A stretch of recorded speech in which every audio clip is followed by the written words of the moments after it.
Molweni bhotani lotshani Tumelanga. Sanibonani sidwesha nezidweshakazi zikanonkwenkwezi. Hlala nam ndihlale nawe, ungashenxi, ungandishiyi nangomnye umzuzu kuba kaloku andiyonto ngaphandle kwakho. Molweni bethunani.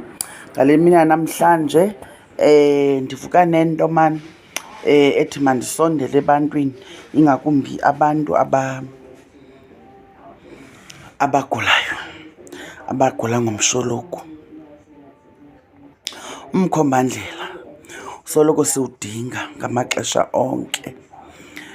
Ndisondela kuni ngenxa yemibuzo endiyifumanayo, ndisondela kuni ngenxa yethongo endivuka nalo namhlanje. Thongokele ndinika umkhombandlela mna ngomnye umhlekazi wam. Ithi le nto, ndiyathanda ubuzwa ngabantu into yoba mama kuthatha uba ndiyangena ephehlweni izawuthatha ixesha elingakanani. Athi omnye mama ndicela uqonda torho ingayimalini undenzela imvuma kufa, ndenza umzekelo. Athi omnye mama ndikwimvuma kufa, igqirha lam lasweleka, ndicela undigoduse. Uyayiva ke ngoku? Ndisondela kuni ke nomba onjalo into yokuba apha esiXhoseni siyazi kanjani into yoba i-duration, ixesha umntu azalihlala ephehlweni elirayithi. Uyibona njani umntu into yoba ngoku you understand, usenqanabeni loba agoduswe? Uyayiva ke ngoku? Ithini le nto yokuqeshwa kwegqirha, uqeshelwa izizathu? Uyayiva ke ngoku? Nantso le nto ndiza nayo. Lithi elam, esiXhoseni it's very impossible into yoba singayazi into yokuba uzawuhlala ixesha elingakanani ephehlweni. It's very impossible uba singayazi into yokuba izigaba zakho uzawuthatha ixesha elingakanani. Yaye futhi esiXhoseni ndiyayazi into yoba ikhona into wena yokujajana singamaphehlo ngamaphehlo, into yoba bengamelanga bayenze ngolwaa hlobo. Uyayiva? Kodwa mna ndifuna umntu azihluzele, sebenzisa nomoya wena xa usimamela kwezi social media. Sebenzisa ukuqiqa, usebenzise nomoya. Sukungxama ngokuthi undive ndithetha kamandi ubaleke uzofuna ukwenzelwa imvuma kufandim okanye ufuna ushiya igqirha lakho. Ifana nale mibuzo nisibuza yona kodwa usephantsi kwegqirha. It is very wrong and annoying. Akumandanga ukuhlahlela indlela umntu othwasayo onegqirha, ngoba ngoku laa nto yenza inzondo, umntu alijonge kakubi igqirha lakhe ingathi lenza rongo.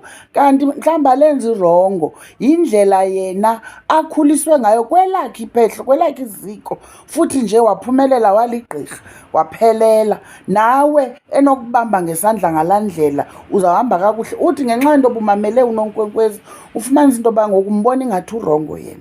Yekeni loo nto leyo yokhomperisha. Hlala kule ndawo uhleli kuyo xa kungekonakali nto. Camaku kodwa sikho kuloo nto ke.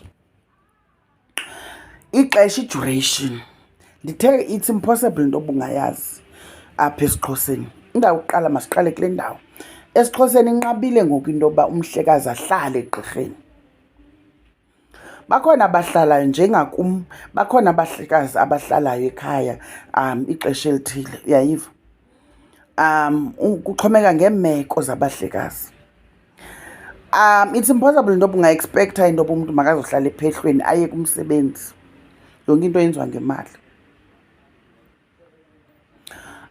Kodwa bangaphangeliyo, umzekelo umntu uyakwazi uzifast tracker ngokuthi ahlale apha ephehlweni. You understand? Laa mntu ngoyena uzawukhawuleza kunalo uphangelayo ngoba uyaloleka yena kunalo usoloko exakekile. Iindwendwe zifikela kuye, so uteketa atekete ade aqinqe akwazi uzimela nkqo ezindwendweni ungakhange wena gqirha uvule nomlomo. Ufike sekusithiwa nantsi imali mama, bebefikile abantu basemathileni. Uyayiva? Bahambe bexolile ngenxa yento yoba umhlekazi uhleli apha, ipractice ayifumanayo ingaphaya kokuqonda. uyeva. Athi lona uphangelayo yena itshansi ayifumanayo imbalwa, ufumanisa into yoba ixesha loba naye atekete aqinqe alifani nelalona.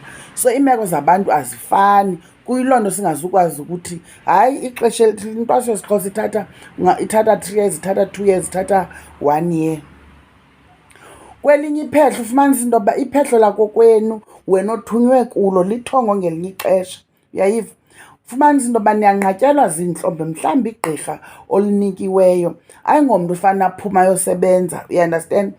Mhlawumbi yena uphiwe ukuthwasisa, uyayiva, akaphiwanga ukunyanga amakhaya. So iintlombe ziyanqaba, kuxhomekeka ukuthi nina niliphehlo, uyayiva. Kukho ke ngoku oza kwenzelwa isizathu nitsho nifumane intlombe ngolo hlobo, uyayiva ke ngoku. Ithi loo nto leyo mhlawumbi umama okanye utata enyakeni uwisa inkomo kube kanye okanye kube kabini, uyandastand. Nina niphangelayo ke ngoku mhlawumbi elo thamsanqa loba nitsho niyobona, mhlawumbi nina ke ngoku nixakekile. Kanti kwelinye iphehlo kuxakekiwe, kubhizi, mhlawumbi kwelo phehlo bona baphiwe ukusebenza amakhaya, uyayiva ke ngoku. Kuyaphunywa isidala, uyayibona laa nto. Naba baphangelayo bayayifumana itshansi yobona, ngoba ukuthwasa kwesiXhosa kulapha ekuboneni. Ufunda ngokubona, you are an apprentice under igqirha. Ayikho imanuwali ozayinikwa ozawubhalelwa yona into yoba xa kungeniswa abantu abadala kwenziwa ngolu hlobo. Inkomo ezihlwele ithi uyayiva ke ngoku. Uzwelidala kwenziwa le nto xa kuthiwa kwaZwelidala, uyayiva ke ngoku. Xa kugqithwa ingozi kuthiwa, uyayibona laa nto. Xa kugoduswa indwendwe kuthiwa. Ayikho loo nto leyo, yonke into uyifunda ngokubona, uyayibona. Ixhomekeka ngokwii-chances oba nazo wena, uyandastand, ngokwempangelo yakho, uyayibona ke ngoku. Ukuvuleka kwengqondo yakho, indawo yokuqala ukuthwasa kukule ndawo. Awuthwaseli into yoba ngoba unemali. Umzekelo, umntu ophangela mali, let's say you are a chartered accountant or a doctor or whatever, you understand, you can afford. Singakwenzela umsebenzi one way sikugoduse, uyayiva ke ngoku. But isihlwele sifuni loo nto, isihlwele sifuna ukukusebenzisa, but sawuthi ukuze sikwazi ukukusebenzisa sikuthume ube kanti unento yaziyo. Abantu bathunyelwa kuwe ukuzovumisa ngelithi hayi uzawuyazi, waye angakwazi noyilungisa le ngxaki. Awusoze ufumane ezindwendwe ulwazi ungenalo, ngoba ezindwendwe uzazinceda ngantoni, uyayiva ke ngoku. Uzazinceda ngantoni sezisithi zinyuka nengalo? Awuwazi lo msebenzi ekufuneka wenziwe phakathi kweli khaya, uyayibona laa nto. Ithi ke ngoku loo nto leyo xa uzawuxhesha imisebenzi ngenxa yento obunemali kodwa ulwazi lona alukho, uzawuba sengxakini because abantu bazawunyuka nengalo. Izawubambi ke ngoku into uba umbuze ebantwini uba into ethile yenziwa njani kanene, into ethile yenziwa njani, uyayiqonda loo nto leyo.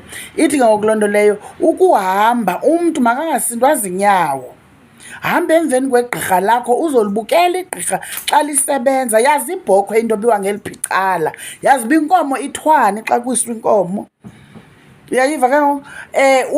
Ithi ugoduswa ube uyazi, ndiyazi mna ndiligqirha lakho into yoba noba ungaya emzini wedwa uzawuyazi into yoba ufike uyenze phayana.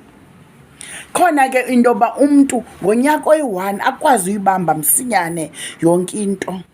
Umzekelo, mna kumhlekazi ongene kulo nyaka kuphelileyo ngoJuni, ndiyamgodusa kulo Juni ngenxa yento yoba zimbalwa iintlombe ezimphosileyo oko engenile, uyeva. Uye wazimisela, lithongo lakhe latsho efika into yokuba yabona ke lo kuza kwenzeka ngolu hlobo nolu hlobo nolu. Ndathi yihlo, xhomekeke kuwe ke ihlo into yoba wena uzawuba serious kanganani. Nasonto ebeke enkundleni umntu endimbonayo, ngoba niphinde ke ngoku nijongise ngathi uthi ndinyangwe nguNonkonkkwezi but kube kubonakala uba ayikhona, uyayibona. Xhomekeka nasekuthenini igqirha lakho nawe imimoya iyathungelana na, njengoba uthonga nam ndiyathonga na, uyayiva. Nditsho ndiyazi uba ndikutyise yona ngexesha elithile njani nini. Le vidiyo izamfuna upart 2 amagwini.